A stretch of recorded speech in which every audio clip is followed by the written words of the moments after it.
Merci. Bato bako linga mbongo koleka nzambe amour mbongo. Ya ba signe atteint eschatologie. Temps de la fin. De yomoko ba signe ba faux miracle. Déjà vrai miracle, Jésus a annoncé mbongo te. Je sais que nous parlons langue selon le contexte biblique dans 1 Corinthiens 15-13. Il faut abonder l'interpréter. Congo Synthèse. La synthèse des infos de la RDC, l'Afrique et le reste du monde. Une seule adresse. www.congosynthèse.com. Merci de nous recevoir dans vos salons pour ce nouveau numéro d'Esther Show. Esther, en effet, fidèle de sa traduction, Esther a éliminé toujours. Et le Congo Yassika, beau expérimenter vraiment la grandeur de Dieu avec le pasteur John Massiala. Alors, on a eu un peu qu'on parle sur le thème, le temps de la fin. Parce que le temps de la fin, quand ça bouge partout, bah tu vas vraiment bouger, vas comme tout na. Quand est-ce que comment il peut arriver quand et fait le temps de la fin et qu'on a l'endégénie. Mais on a pasteur John Massiala là, tu comme un peu décortiquer, tu comme l'homme de Dieu, as vraiment inspiré par le Saint-Esprit, tu sur le thème, le temps de la fin. Bonsoir pasteur. Bonsoir ma Esther. Et pasteur, tu invité pour nous un peu parler sur le temps de la fin, parce que vraiment on en parle ces derniers temps, le temps de la fin. Le temps de la fin, et sa signification d'abord. Pour perception de signification et le temps de la fin. Pas mal de choses occasion, maman Esther, na l'émission de Esther Show. Et puis, dans la télévision, dans la bilili, to benyango, to les canettes, et puis Congo Synthèse. Congo Synthèse, occasion de pesami to profiter nango, on a li passer dans une camp église, to benyango Board of Christ, et on a streetam.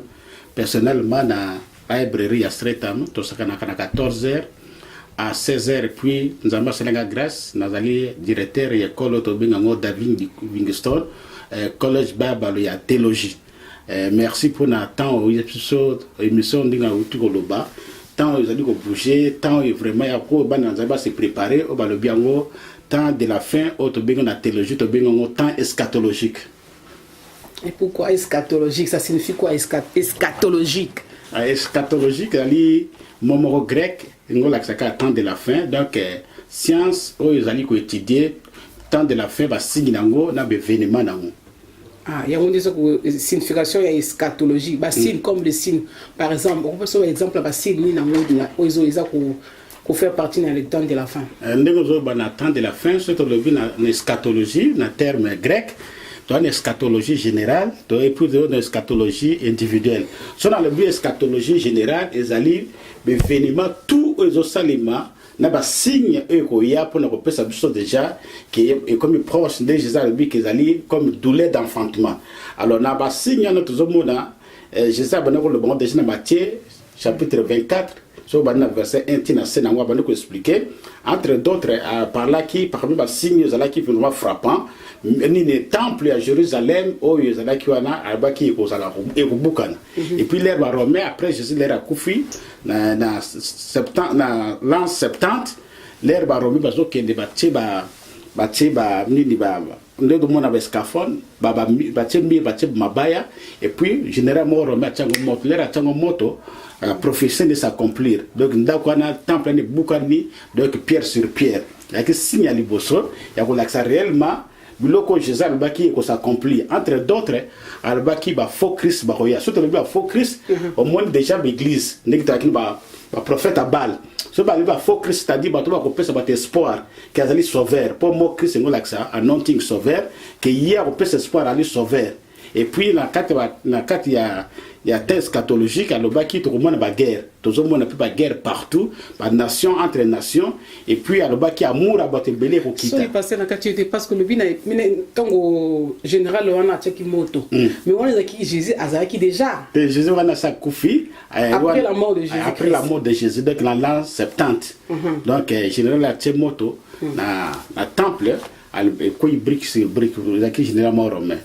Voilà, ça fait partie de la signe pour ça que sont dans Matthieu 4 ba welo ke impressionné ki bango po ba monaki e banda ki na l'air ba moni ba ki na mode na ba zo mona nini temple ba bani ko admirer temple Jésus ba no yebsa non bo admirer temple na te e ko koya na mo donc parmi si l'air ba tikali ba monaki signe ne koya ki nini temple koya ki signe na déjà pesibiso conviction que réellement biloko tout juste le bina suka et que s'accomplir entre d'autres. Donc ça va signe to guerre, ça va signe temps de fin, amour à bateau, faux prophète, de faux prophètes aussi. Et pour parler en langue, ça fait pas partie parce que maintenant et ça fait partie, il y a des signes, des signes de la fin au combat. Parce qu'il y a la langue, parler langue, mais quand on a parlé langue, après si message technique. Parce que tant que on va parler en langue, on peut faire un message directement, on peut dire non. Non, parler en langue, il y a des manifestations, il y a Saint-Esprit. Dans 4 opérations, Saint-Esprit, tu as 9 opérations, tu as parler en langue, prophétie, interprétation, discernement de l'esprit, parole de sagesse, parole de connaissance, foi, miracle et puis guérison. Alors, dans 4 opérations, il y a parler en langue, il y a des instructions et des alliés. De ce que nous parler en langue selon le contexte biblique dans 1 Corinthiens 15-13, il faut abonder l'interpréter. Donc, pour dire que nous parler en langue, en public, il faut interpréter pour que le peuple en Zambie soit édifié. Pour que l'union se sente pour l'édification. Vous serez interprété à donc, il y a un seul mot interprété peut-être à cause de l'ignorance. À cause de l'ignorance, ou bien de tout ça, dans 4, il y a parole de Dieu, il y a une erreur pratique. C'est-à-dire, à ça, les comment ils allaient bien, mais ils pratiquent en mabé. Ou bien, à la connaissance, c'est dans le domaine. Il y a une Bible, c'était ma casse. Après avoir été sauvé, il faut parvenir à la connaissance. Il y a un cours entre les cours de mythologie, domaine à Saint-Esprit. Il faut montrer comment Saint-Esprit s'opère. Et puis, il y a don, il y a fruit pour ça, Saint-Esprit, grosso modo. Donc, ils ont parlé la langue authentique. Mais il faut interpréter un peu mes modifications. Ce qu'on interprète en côté, Bible, mieux vaut se taire. Que le bon en publicité. Ok. Tout ce qu'on a noté, le thème et le temps de la fin. Alors, tout ce monde a antichrist bazana. Bango ce qu'on bazana c'est signe ninto au hasard antichrist parce que ça fait partie de la temps de la fin. Dans antichrist, c'est ali mutu azoté ma déjà Yesu. C'est-à-dire que Yesu il dit tellement le bon Yesu le baki de façon contredire ma combat Yesu. Alors nous on le bali parmi peu ba signe ils ont l'accès parce que le but qui est antichrist l'ère antichrist agoya la religion patimi ba quand ça antichrist agoya quand on est esprit caté à utiliser religion entre d'autres même dans l'Ancien Testament au monaki bato ba qui contre Nzambe ba utiliser ba religion tout ba prophète à Baal ba qui ba prophète. Mais au lieu de faire prophète en Zambie, il y a un prophète à Baal. Le antichrist va avoir un prophète, mais il va le balayer sous terre. Il va tordre les paroles. Il va contredire, même il va retour à Jésus, il va contredire. D'où vient le mot antichrist? Antichrist, notre retour le bas. Les gens qui vont parler contre Christ. Contre Christ. Ok. Alors, tout autant sur l'Apocalypse, Apocalypse vient de la Bible. Apocalypse, les autres, le temps de la fin. Apocalypse, n'est vraiment où il y a le qui mine Apocalypse. Mon tour, j'ai grâce parmi les apôtres.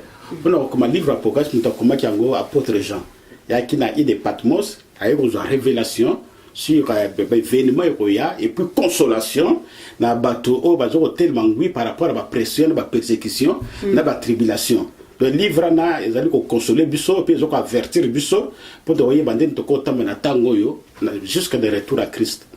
Est-ce que tango comment tango ekozala parce que vous êtes quand même des hommes de Dieu. Ekozala ndenge ni tango ko yela biso ndenge ni parce que beaucoup de gens en parlent toujours le temps de la fin, ba mutu so faut approvisionner ba bomba biloko ba sala ba biloko belé alors ekoye la biso ndenge ni même Bible zo le c'est comment ekozala vraiment le jour où le temps de la fin la Bible era biloko to bingo ba mystère chaque mystère est na période moko nzamba fungola ba mystère par exemple un bosso Christ à nous il y a qui mystère mais nzamba a révélé à travers l'apôtre aux hommes alors mystère il y a retour à Christ jusqu'ici ils allaient fermer mutu moko yebi ngote yango Jésus baki donc quand la date, le jour est banité.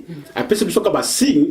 Ils ont précédé le jour, on peut après. Il y a une douleur d'enfantement. Moi, ça va dans la zone, il y a un bota. Mais avant bota, il y a un signe.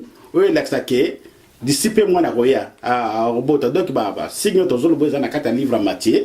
Na ba livre net ba Timothée ana de ba to ko linga mukili ko le kanzambe ozomona ba signe et puis ba révéler na ba parents ya ba signe toujours les gens là qui s'attendent de la fin banzala ba maladie divers ba guerre partout donc ba signe na ils ont là que ça biso ke ya on peut te zomona lelo makambo ezo sala na mukili awa ba désordre na ba couple et bana na biso obéissance ezate bana ba comme ba rebelle na ba foyer na bango donc makambo comme ba guerre par-ci par-là tant de guerre sur la terre dans le monde entier il y a toujours des guerres des guerres mais bato bazo souffrir wana est-ce que Seigneur on n'a pas ko intervenir karaté a ko intervenir que bah c'est le fait ça la mouvement dans le monde entier qu'il y a la paix bon nous le Nzambe façon Nzambe à s'intervenir bah il envoie sa parole Nzambe a donc intervenir par rapport l'air a donc avertir biso dans l'enseignement où ils allaient authentique où il y a Christ l'enseignement dans développer ça so garde to tambola ndenge ya ligne ne ba bi soyez à votre garde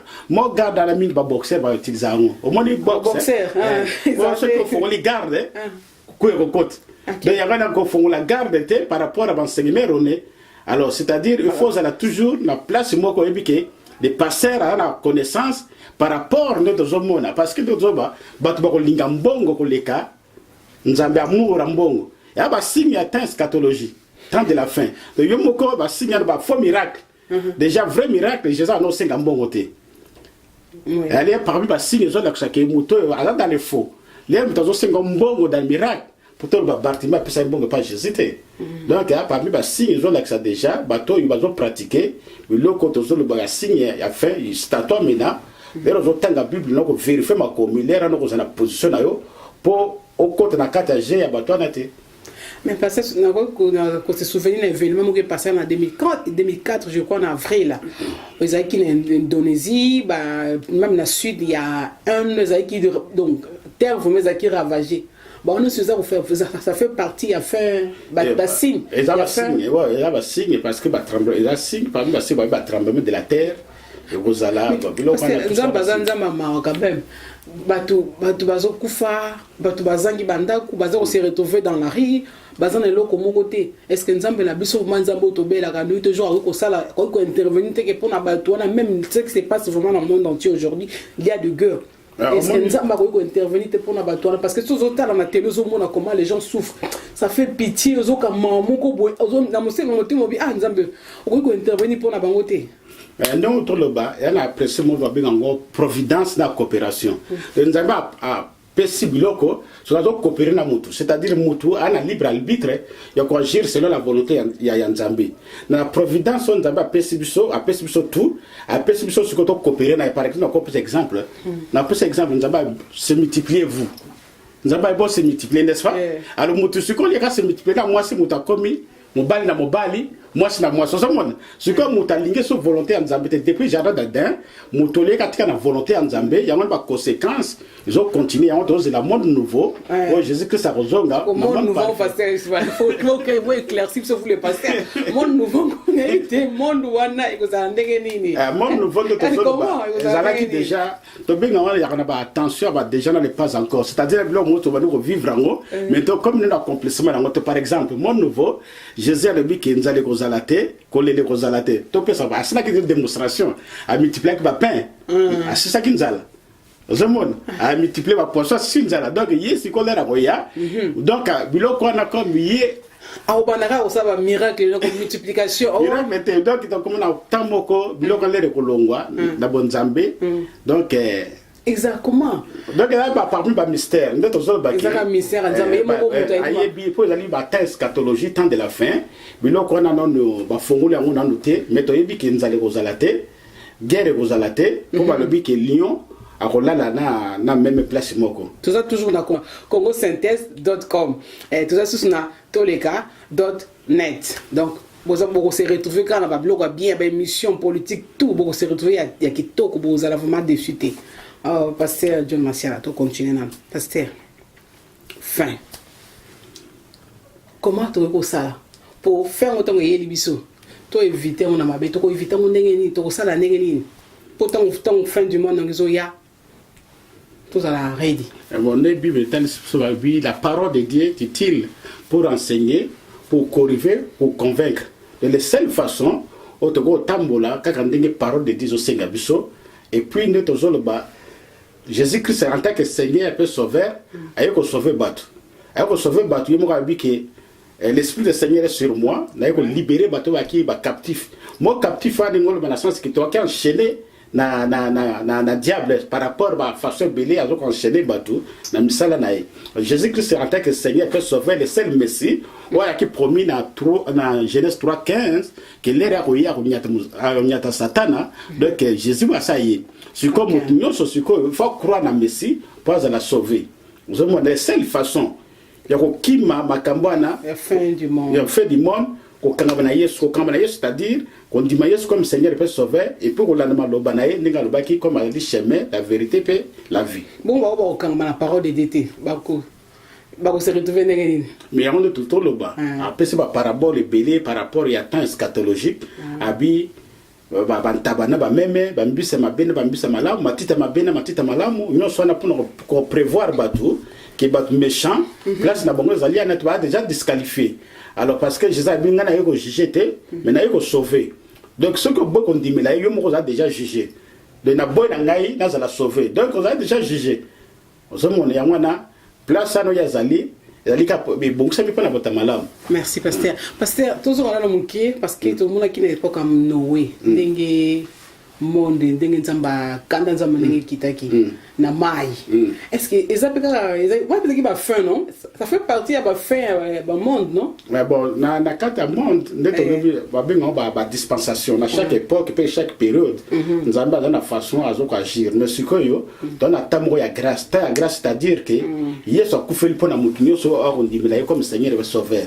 Donc période aux gens ont période de grâce. Donc so croire na yo za sauver. Ndenge période ba benga biloko ngo na benga na Bible benga ngo ba typologie. C'est-à-dire bato ba dimila ki kokoti na boîte ya Noé na H ba ki sauver. De bato ba kokoti na Yesu ko dimila Yesu ba ko za la sauver. Donc là biloko moi image beaucoup permettre biso pour toi ba ko sosono. Il y aura une date précise où vous allez non tout se préparer date na vous allez à fin du monde. Il y a un Jésus le baki ngonge ibanité ko za net jour moliba ya kana sakate. Donc ko za la brisque ya mwana mais comme ko za la brisque nzamba ba ko sala loko monter sans avertir le peuple naé.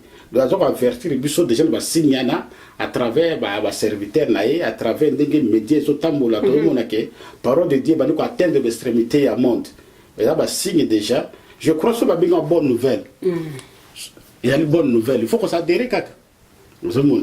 Donc, peut-on croire aussi dans ce que dit la Bible? On a des inhérence, c'est-à-dire qu'ils ont une infaillibilité. Ils ont une infaillibilité, ils ont prouvé, c'est-à-dire comme une dimension, ils vont critiquer, ils prophétie, tous les années qui s'accomplir. Il y a un élément qui peut garantir que ma cambon zamba lobby et que s'accomplir. Même la naissance à Jésus, il y a qui promis, car moi, na robotama, la moi, c'est moi, la vierge. Nous sommes notre monarchie et puis Isaïe a prophétisé sur Jésus, bloc on est tous s'accomplir. Il faut mon assurer car entre Jean-Baptiste et Malachie, Malachie est le dernier prophète, 400 ans. Et puis il faut faire l'écart, il y a Jean-Baptiste et Isaïe, à peu près plus de 600 ans. Le bloc on est s'accomplir pour dire que tout est dans la Bible pour s'accomplir. Mais parce que tout ça on a tout côté dans la ligne, est-ce que tu place des versets que tu se retrouver dans la Bible?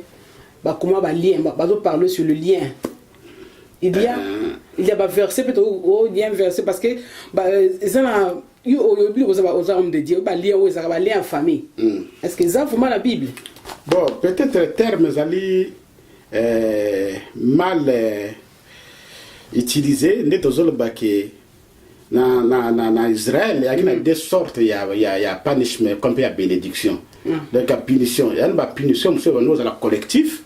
Il y a une punition sur l'individuel. C'est-à-dire, par exemple, il y a une guerre, pour la ville, qui côté la terre promise, Moutumoko a quand, à qui n'a pas interdit. Donc, il n'y a pas punir Israël Mobimba. Mais il y a une bénédiction, c'est pour l'individu. Alors, ce que nous avons Israël, il y a une façon de raisonner par rapport à la bénédiction et la malédiction.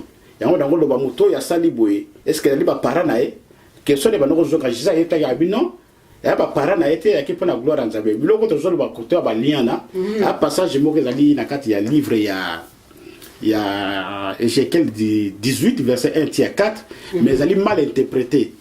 Version elle est mal interprétée. Nos parents ont mangé des raisins verts, les enfants, les dents des enfants sont agacées. C'est-à-dire, les alliés tout au fouta, net tout au fouta, ma souma ba para la biso. Nous avons le ban Ézéchiel par révélation. Avec proverbe ban Israël ko le ban souté. L'âme qui pêche, l'âme qui mourra. De mouta ko paye prix, ya pas bien à imo.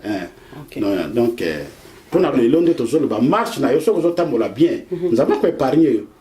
Malgré tout, les liens avec la famille, les babi ne montent le bana. Ils ont existé ce qu'on a la Christ. Oui. Mais ce qu'on a la Christ, si quelqu'un est en Christ, il est devenu une nouvelle créature. Voici. Moi, voici dans la liste c'était. Voici toutes choses sont devenues nouvelles. Mais ce qu'on a quand il y a salut, et là on va toi bosser naka, na salut au initial, c'est-à-dire on dit Jésus comme Seigneur et Sauveur, mais il faut qu'il y ait une progression, c'est-à-dire mal le banzambe, ndemu te ko sokola yo. Ozomon, de l'air ozo comme le banzambe, mbala moko baba bitida mabe ono zalaki nango, msala mabe zalaki nango, ibani ko longona katna par exemple lokuta, songi Bible web sauter songi mabe, ozo qui ne ce qu'on a sanctification progressive. Parce que tout ce qu'on a lié au ngana lingima peuple dédié à parce que ça se passe dans la famille il y a des problèmes vraiment sur concernant les liens parce que tout le monde a lien familial les alliés au monde de babenga ka bakodia je crois il y a bible beaucoup babenga bakoko batika au moins et continuer parce que on azo prier mais comme si vie na bango changer te bazo continuer kaka na ba malédiction na bakoko na bango même on va bazo prier azo mona ka ça ne va pas ça tient pas tout ça car na vie moko ya mai comme si ba liaison continue est-ce que c'est vrai? C'est vrai parce que il y a une cérémonie il y a une baptême mais elle qui établi avant tous en Jésus-Christ et puis elle est transmise de génération en génération de mutusu to kofi azun ko datiki na mutusu mais ce que mutu oyo alobi ke ngana longo na makambo na accéléré no senango a sokoli na makila na Yesu elle est puissant parce que makila na Yesu elle a que symbole oyo ban Israël ba ki délivré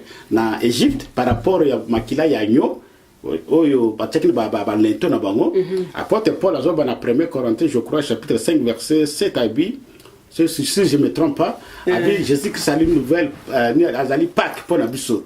Na Pâques comme Jésus-Christ a eu comme la biso na bilo kwa na nyos. C'est à toi qu'on croit l'intégrité à parole et pour lui, vous si Jésus a dit vous connaîtrez la vérité et la vérité vous affranchira. Problème c'est l'ignorance nous ça la battre. Bon, mon peuple est détruit parce qu'il manque la connaissance. Moi dans mon question Kazali à l'ignorance à ce moment et donc on dit d'accord le bas bien. Elle manque à quoi qui est Christ dans leur vie, ou à mettre fin à makambo ya diable. J'espère que le pasteur vraiment azako répondre biso, azako pesa biso, azako éclaircir biso parce que ça vraiment ça fréquent makambo na ba famille azako sala mingi, ba tumususu bazana ba kodia wana bazo mudu ba vie ezo changer tellement bazo prier azo mona kaka ezo continuer. Vie comme si rien ne va, bazo vivre car na ba lien ba satan donc si je comprends bien on comprendre que ba lien on a même dans le temps passé et ça là qui déjà il y a aussi quand ils ont continué sur na temps na biso na époque na biso il y a on a zone baquet ils ont passé d'une génération à l'autre et a transmis des générations pas mon toi encore de soit kofi soit qui encore dans les élites mais l'air a passé musu sur na esprit encore des années ce sont des esprits diaboliques ils ont continué esprit na comme ba bingo esprit familier donc comment contrôler la ligne par exemple tu peux l'esprit familier donc par exemple il y a perroquet azala qui na zamba bibo yeli na mboka l'air boyer na mboka perroquet akoye ba ko ba bato bazali tout autour ana donc l'esprit on a opéré la famille a par rapport bien to bengi esprit mais ce qui est vrai la puissance qui est dans le sang de Jésus ils ont mettre fin à bilo eux na ni mama Esther ali koye ba ndeka pote pour la bi koye ba statue à Christ oyebi ba Israël ba yeba qui est Joseph na Égypte ba yeba qui positionne ndeke biso na Christ ne ba na Éphésiens 4 faut église yeba na connaissance à Christ oyebi mot détruire. Il y a des façons de se détruire. Les Christ est venu détruire les œuvres du diable. Détruire dans le sens il y a démanteler. Que perd de pouvoir, autorité dans l'usage. Au moins, si tu as vu ton bouc à messoyo, tu aurais passé de sauter. Donc, au lieu de qu'on a monté. Donc, Jésus a détruire. Mais le diable n'a détruit qui avec les mains à Bartimée. Il est le même hier aujourd'hui éternellement. Yeah, merci beaucoup. Merci beaucoup. Parce que l'autre fois, de ça qui est émission, on parle qui sur la dîme, na offrande. Et bah tout ça qui va m'appeler belé, bah tu vas réagir ça qui est belé. Oui, couper ça sur moi synthèse moi mouké. Justement, nous au bas, bah tu vas au boss na, bah tu vas le Jésus le bas qui était sur la dîme, Jésus le bas sur la dîme, mais ce qui est vrai. Bah tu Jésus bête qui cet été parce que na ba juif o ba zo benga sadicien na ba pharisien ba no benga Jésus rabouni maître de ba ba question na tout no ba mi balé ba zo comprendre té mais sur les dîmes ba no tout na Jésus parce que ba yebi que net en Angleterre o que mutozu musala tout na futa taxe il y a na sensité donc que moi juif toi yebi que dîme et le bami o bena futa tes ali volontaire na yo mais c'est que vrai dîme té jusqu'à le ezali parce que e banana et là on peut avoir plus accent dîme banda la loi té dîme banda avant loi avec Coq Abraham abattoir loi sur quoi il faut toute la question quand comment pourquoi qui dans la lignée il y a les vite comment il a droit qu'on lie parce que comme salaire n'a pas ça les Nzambé de toujours le bakezala qui bon on va faire ça pas certé va faire ça Nzambé alors Nzambé sur quoi un bateau va travailler ça la ponaye il faut pas avoir récompense comme tout travail mérite son salaire hein alors il va les vite va faire ça idube une fois par an. Et ça, bon, mais ça dépend d'une organisation. Nous sommes qui a 3 ans, nous sommes qui continuent même à porter pour chaque semaine, beaucoup de temps au part. Donc ça dépend de toujours le bas. À porter pour la zone de Timothée, celui qui travaille à l'hôtel doit manger à l'hôtel. C'est-à-dire que Bilo a compris ce que je voulais dire. A vu comprendre ce que je voulais dire. Parce que le bas me peut payer bien. Au cahier, tout parler tout côté dans le côté cahier. Au cahier en foot avec Zakinine. Bah dit tu vas vivre sacrifice. Ouais, Zaki cahier. Il a dit sacrifice est différent. Na offrande. Na offrande. Offrande spéciale. Offrande spéciale c'est différent